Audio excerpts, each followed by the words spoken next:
সেই মানুহজনক মাৰিব নোৱাৰা তুমি, কিন্তু সেই মানুহজনক সামান্য আঘাত কৰি পেলাই তুমি পলাই আহিব পাৰি, পৰি যাব পাৰো। নিজকে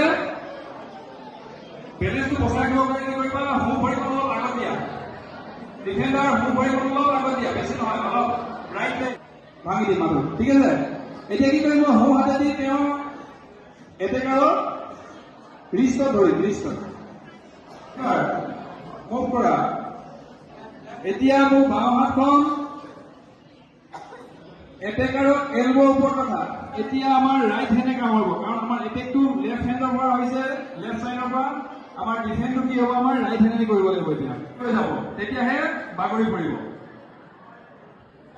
কাউণ্টিং অন কৰিম ফাৰ্ষ্ট। ডিফেণ্ডাৰ 1 2 3